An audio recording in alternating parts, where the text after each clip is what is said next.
பஞ்ச பாண்டவர்களின் மனைவி திராவுபதிக்கு பகவான் கண்ணனின் மீது கொண்ட பக்தியில் தன்னை மிஞ்ச உலகில் வேறு ஆளில்லை என்று கர்வம் இருந்தது. இதை கண்ணுற்ற பார்த்தனின் சாரதியான இந்த பார்த்தசாரதி பாஞ்சலியின் இந்த கர்வத்தை அகற்ற எண்ணம் கொண்டார் பகவான் கண்ணன். ஒரு நாள் காட்டிலிருந்த திரௌபதியை காண வேண்டி வந்தார். கண்ணனை கண்ட திரௌபதிக்கு மிக்க மகிழ்ச்சி. அவள் கண்ணனிடம், அண்ணா, நீங்கள் துவாரகையில் இருந்து எப்படி வந்தீர்கள்? தேர், குதிரை, பல்லக்கு என எதையும் இக்காட்டில் காணவில்லையே என்றாள். தங்கையே, ஏனோ மனம் உன்னை பார்க்கும் ஆவலால் உந்தித் தள்ளியது, அதனால் நடந்தே உன்னை காண இங்கே வந்துவிட்டேன் என்றார். அதைக் கேட்டு திரௌபதியின் கண்களில் கண்ணீர் அரும்பியது. அண்ணா, என்னை காண உங்கள் பொற்பாதம் நோக நடந்தே வந்தீர்களா? அவை எந்தளவுக்கு வலிக்கும்? சரி சரி, நான் வெந்நீர் போட்டுத் தருகிறேன், நீராடுங்கள், தங்களின் உடல் களைப்பு நீங்கும், நடந்த கால்களுக்கும் இதமாக இருக்கும் என்றாள். கண்ணனும் சிரித்து கொண்டே தலையாட்டினார். திரௌபதியின் வேண்டுதலை ஏற்று பீமன் தன் பலத்தையெல்லாம் காட்டி ஒரு பெரிய கொப்பரையை வெந்நீர் போட தூக்கி வந்தான். வந்தவன் அருகே ஓடிய ஆற்றில் கொப்பரையை ஒரே அழுத்தாக அழுத்தி தண்ணீர் எடுத்தான். 3 பெரிய பாறைகளை உருண்டு வந்தன. அதையே அடுப்பாக்கி கொப்பரையை தூக்கி வைத்தான்.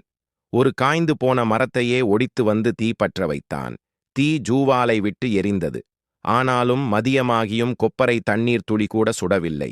கண்ணன் தங்கையிடம், தங்கையே, மதியமாகிறது, வயிறும் ஆகாரம் கேட்கிறது, அடியேன் தீர்த்தமாட வெந்நீர் என்னாச்சு எனக் கேட்க திரௌபதி கண் கலங்கியவாறே, அண்ணா, என்ன சோதனையோ தெரியவில்லை, ஏனோ கொப்பரையின் நீர் துளி கூட கொதிக்கவில்லை, மாறாக ரொம்பவும் குளிர்ந்திருக்கிறது என்றாள். கண்ணன் பாஞ்சாலியின் பக்கத்தில் இருந்த பீமனிடம், பீமா, அந்த கொப்பரை தண்ணீரை கீழே கொட்டு என்றார். பீமனும் கண்ணன் ஆணை கிணங்கி நீர் நிறைந்த கொப்பரையை கீழே கவிழ்க்க, கொப்பரையின் உள்ளிருந்து ஒரு குட்டி தவளை தாவி ஓடியது. கண்ணன் பாஞ்சாலியிடம், தாயே, தீ ஜுவாலை கொழுந்துவிட்டு எரிந்தும் அந்த நீர் குளிர்ச்சியாக இருக்க காரணம் இதுதான். அந்த தவளை சுடுநீரில் சிக்கி மாண்டு விடாமல் இருக்க என்னை பிரார்த்தித்து கொண்டே இருந்தது. பிரார்த்தனையை ஏற்று அதை காப்பாற்றவே கொப்பரை நீரை குளிர்ச்சியாக இருக்க செய்தேன். இப்போது புரிகிறதா ஏன் கொப்பரை நீர் கொதிக்கவில்லை என? ஒரு குட்டி தவளையின் சரணாகதி பிரார்த்தனை கூட எனக்கு எவ்வளவு பெரியதென்று பார்த்தாயா?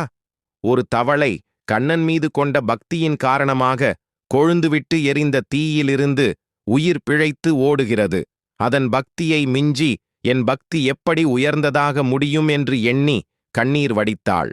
பகவான் ஒருவரின் உள்ளத்தின் பக்தியை தான் பார்க்கிறானே தவிர அவன் அணியும் பஞ்சகச்சத்தையோ துவாதச புண்டரத்தையோ அத்தியாபக கோஷ்டியில் மற்றவர்களை விட சப்தமாக சேவிப்பதையோ இல்லத்தில் 3 மணி நேரம் திருவாராதனம் செய்வதையோ அவன் படைக்கும் பட்டு பீதாம்பரத்தையோ அக்கார அடிசலையோ ஜீரான்னத்தையோ அவன் நமக்கு எவ்வளவு அழகாக அலங்காரங்கள் திருமஞ்சனம் கண்டருள செய்வித்தான் என எதையும் பார்ப்பதில்லை.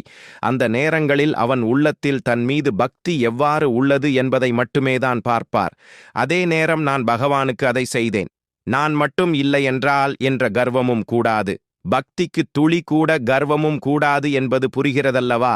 யாருடைய பக்தியையும் ஆடைகளை பார்த்தோ, உருவத்தை பார்த்தோ, ஊர்த்தவ புண்டரங்களை பார்த்தோ, வேதங்களை சேவிக்கும் சப்தத்தை வைத்தோ, சமர்ப்பிக்கும் உடைகளை, பட்சணங்களை, உணவுகளை பார்த்தோ எடை போடுவதில்லை.